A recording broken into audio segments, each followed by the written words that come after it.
What's up, y'all? Sorry I did not do this video yesterday, but I got two videos planned today. I'm doing the Beverly Hills Cop 2 one right now, and then I'm doing 3 a little later. And, but yeah, definitely got that going on. Um, Monday will be Forbidden Kingdom with Jet Li and Jackie Chan. And then, sorry about that. Tomorrow, I forgot I should have mentioned this first. Tomorrow I will be doing 48 Hours, so I'm gonna be watching that tonight, probably after this review, and then we'll watch it tomorrow. So we'll review it tomorrow. Sorry, but other than that, Beverly Hills Cop 2 is probably my favorite one. I love the first one, and objectively, like Rocky 1, you know how I look at Rocky 1 and Rocky 4. I look at Beverly Hills Cop 2 as just, it's the perfect one. The dynamic between um, Foley, Taggart, and Rosewood is so good. And Rosewood is like the secret VIP of the movie. He's so fucking funny in it because, he's more into guns. He has like, because Bridget Nelson, if you know, at the time was with Stallone. So I don't know if they were married or they were dating. And so you had a few like Stallone posters. Like you had a Cobra poster and then like a Rambo poster. It was pretty funny. Like the dynamic between the three of them is so good in this, especially because there's no like sketchiness. Them not trusting Axel initially. There's none of that in this, so I like that. And it still has that personal because Bogomil, helped him keep his job basically. He vouched for Axel in the end so he can keep his job, and now Bogomil gets hit, and they're trying to solve these alphabet murders. The only, I guess, weakness is the villain. The main guy is not that interesting. He's just kind of, even for like action movie, cop movie kind of standards. He's not horrible. It's just because Victor Maitland was so good in the first one. Bridget Nelson probably should have been the main villain, if anything, honestly. Because I felt like she was more interesting. But, it was cool seeing her, if you remember her from Rocky 4. But all around, this is a great film. I love it's the 80s-ness about it. You have a cameo from Gilbert Gottfried. You have some funny sequences. It's just an all-around just fun film. I find myself, of the three, I watch this one the most. I watched one definitely more too, but I definitely watch this one I just find, even at times, I'll just watch two and just be good. Like, and they play a lot of the same. The score is relatively the same, minus some different songs, but like the main score, it's Harold Fault, like I mentioned, is the guy who did the Top Gun music, or the Top Gun anthem. So it's also pretty good. I fucking love this movie, so definitely. We're gonna get started here.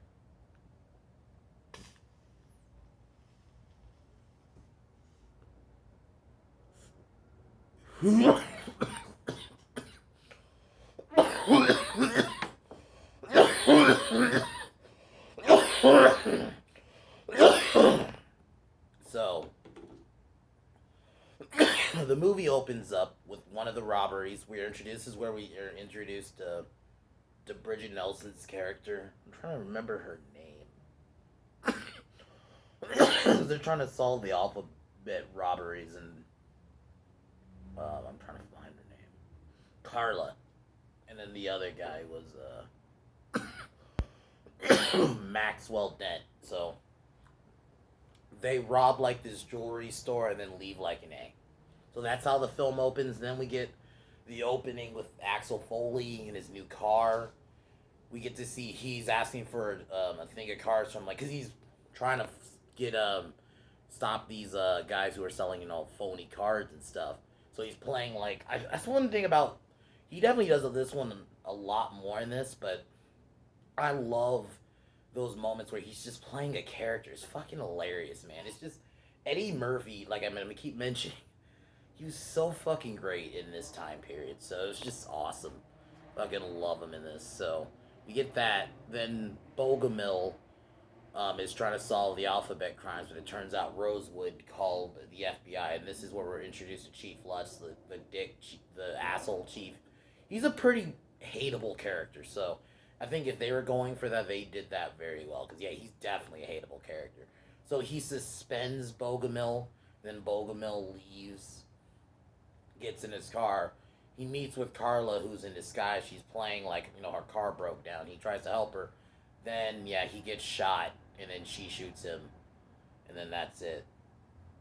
There's a moment before this where Ed Bogomil and Axel are talking really quick, so that was a pretty fun scene. Just because you even get like a background like they were fishing, so you get some like I love when movies have like off screen stuff happen where even though they don't show it, I actually wouldn't even mind if that would have even been shown, but yeah, it was just them fishing. They like just mention it, so it's like cool to know that they were talking after the first movie.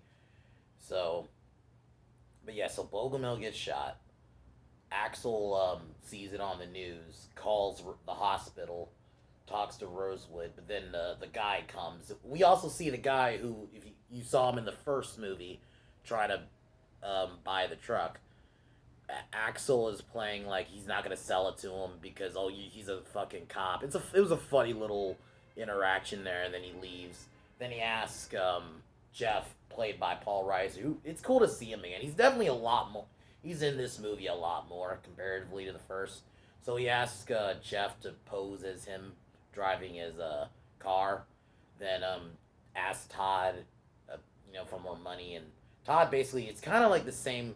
I kind of like his dynamic of Todd, even though you could say it's kind of repetitive. But you gotta remember, '80s cop movies kind of always had you had the hard ass fucking chief or inspector or whatever. Like it's just one of the. It's like there's always got to be a hard ass boss in general. So Axel arrives in L.A. Not L.A. Beverly Hills. Arrives in Beverly Hills. Goes to the hospital. Talks with Taggart and Rosewood for a bit. We meet, I think, Bogomil's daughter, so it's kind of cool to see as a daughter.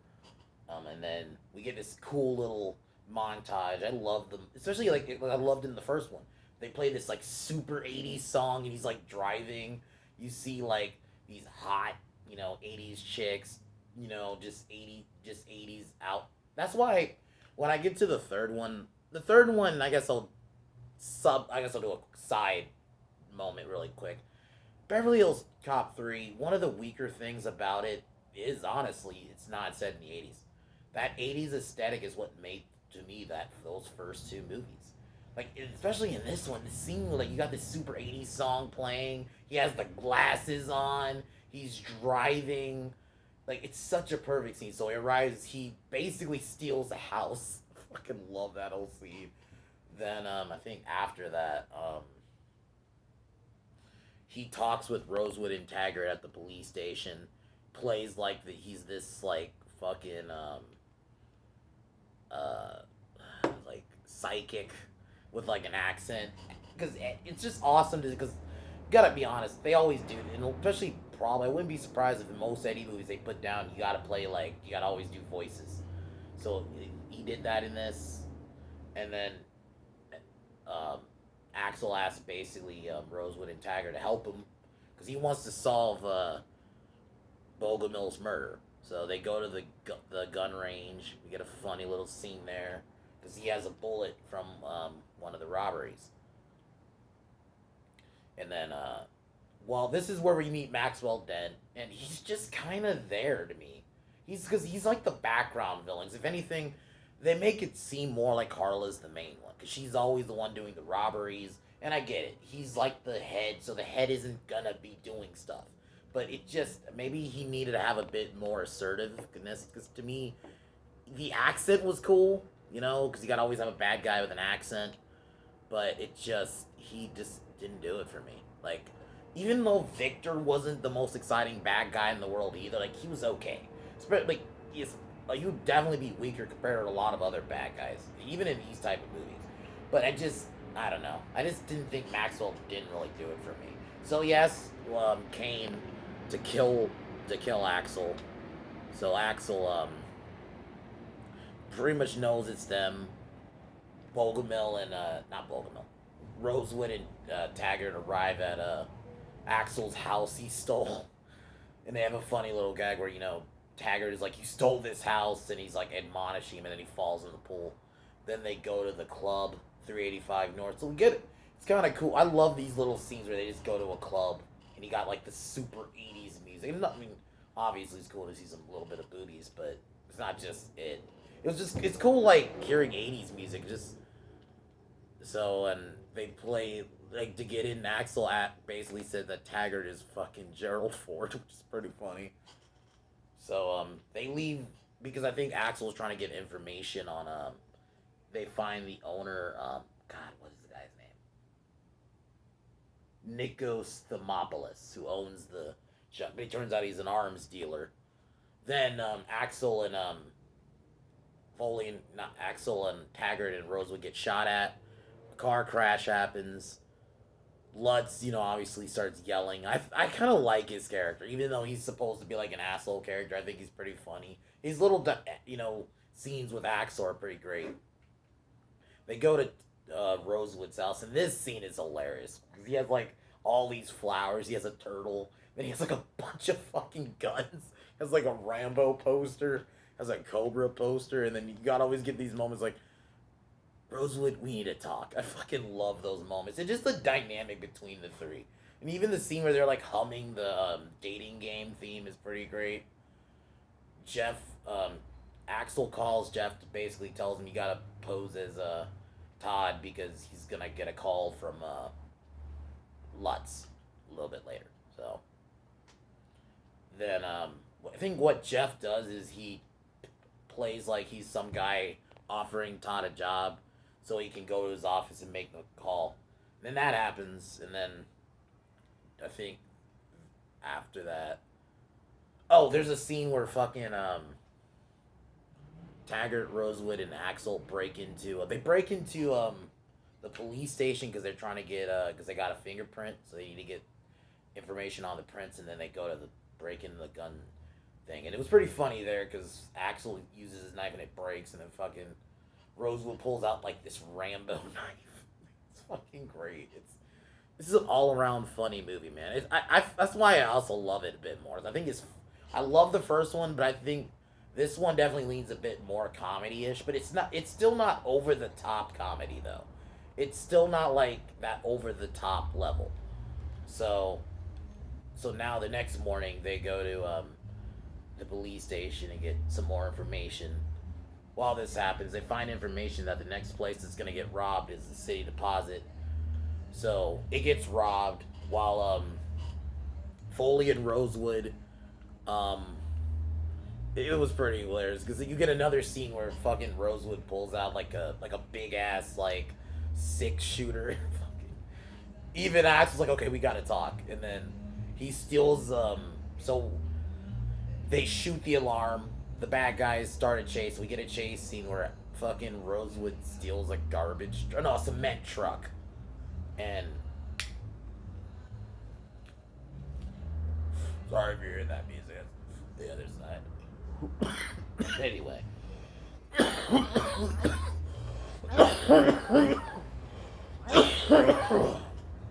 So we get a nice, funny little chase scene where like Rosewood's crashing and everything, kind of like a little callback to the first movie, and it's actually pretty funny. So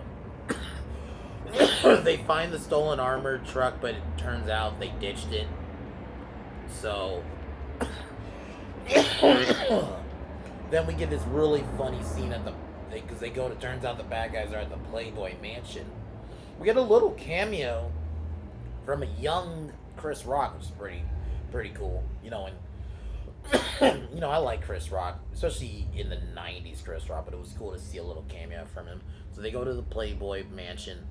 They confront Maxwell. Axel causes a scene, and we get a little cameo from Hugh Hefner, which is pretty cool.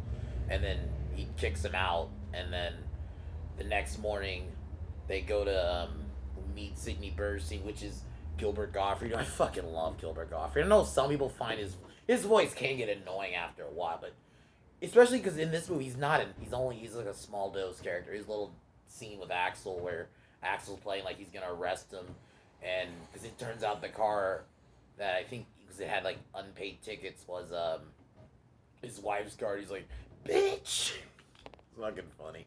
So he gets information just so like he doesn't get arrested. Then they go to the next place that's gonna get robbed is the horse race, and this is where it happens, and then they kill Kane because they want to frame Kane for the alphabet robbery. That's why they made like the code even easy to crack and stuff. And Lutz, clearly takes credit for capturing, and then Axel, Taggart, and Rosenthal leave. They go to this oil rig. This is where like pretty much the final act happens, and fucking Rosewood has like two shotguns. He grabs like a fucking like trench coat, and then they scene where he finds a fucking rocket launcher and just takes it. So, I fucking love Rosewood in this movie. Even in the third movie, he's pretty funny. Like, I like his character all around. I like the dynamic. It's just a fun movie. So they break in. We get a big shootout. Maxwell gets killed because he's trying to run over Axel. Axel shoots him. Then the cops arrive to stop everyone else from leaving. There's a scene where he uses Rosewood uses the grenade launcher. Oh, no, it's a rocket launcher, and uses the rocket launcher, and fucking Dagger's like, "Fuck Rambo." Great. I fucking love it. It's just movie is fucking hilarious. Just the dynamic between the three of them. That is kind of why I wish we got a third one earlier, and that's I will mention that when I review Beverly Hills Cop 3. It's just because Taggart's not in the third one, so it's just I think they waited too long, and unfortunately, I'll mention this more in the Beverly Hills Cop 3 video. It's just mainly because I think there was a period just Eddie Murphy kind of got tired of being known as like the comedian, so he started trying to do like more serious type movies and stuff. That's why it took so long to do Beverly Hills Cop 3, unfortunately. So that's a side point. But just because their dynamic in this is so good. So Carla gets killed by um, Taggart. The mayor fires Lutz because after it's revealed fucking Rosewood just stands up for himself. You get your head out of your ass. A fucking funny scene. And then Taggart says, kiss my ass. Fucking funny little dynamic. Then the mayor fires Lutz. Then he calls Todd in the end to kind of keep his job. And then the film ends with Axel leaving the house. And then the actual owners come back and get this funny ending where there's like, who's that black guy? I love that ending. It's a fucking great movie. I think Beverly Hills Cop 2 is like, especially comedy sequels, is probably one of the best. And I find myself watching this movie so many times. I love the dynamic. It's the main reason. You do get a bit of that in the first movie, but you got to keep in mind, Taggart still didn't really trust Axel, really. Rosewood was cool with him, and even the scene where they do get together, it isn't until the end where all three of them get together. But for me, in this one, they're all just working together. It's fucking, their dynamic between the three of them is fucking hilarious. Fucking love it. I do think Maxwell is kind of a weak. He's just there. Like, I just felt like he was just kind of there. Then he dies.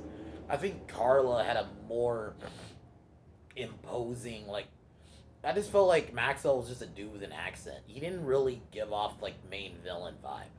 Granted, he's better than the villain in the third one, which I will get to. I don't hate that movie, but man, the villain in that is so basic. He's just another generic rich guy who wants more money. I'll get to it. But other than that, I really love this movie. I think this movie is great. 9 out of 10.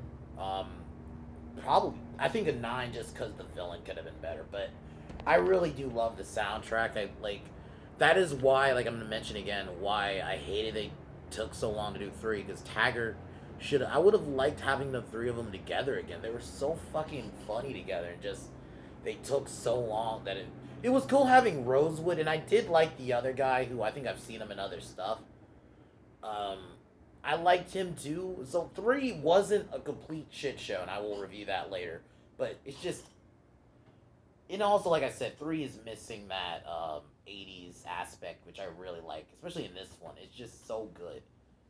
So, but yeah, guys, I definitely love this movie, but I need to get to something really quick before I end this. I did a fuck Joy Reid video like a month ago, but over a month ago, around, so. She said some dumb shit again, because Kyle Rittenhouse is found not guilty, and I'm not gonna I I'll just say this. Giles innocent. That is where I'm gonna keep it at. But that is not the point I'm gonna make here. She literally compared him today to slave catchers. Make it make sense. He kills white guys. That's like, and then to say these guys are heroes and they sacrifice their, I'm gonna say it. You literally want those guys, especially Rosenbaum. If you look into what he did, I'm not gonna outright say it, but dude's a scum. I'm just gonna keep it at that. You want him to represent? No, I don't want him representing Black Lives. Get the fuck out of here. What are we doing? Fuck this bitch. To compare him to, what is this fascination with people comparing everything to slavery? It is insane. Especially considering he killed white guys. What are we doing? What is? Okay. So fuck Joy Reid. She's back on the list. So we're gonna start with her. Fuck Joy Reid. Fuck Warner Brothers. Fuck Disney. Fuck La Bitch James. Fuck Capper Bitch. Fuck Kevin Smith. And fuck Joe Biden. I'll talk to y'all later. I'll be doing a Beverly Hills Cop 3 review a little bit later. But yeah, this movie's a 10 out of 10.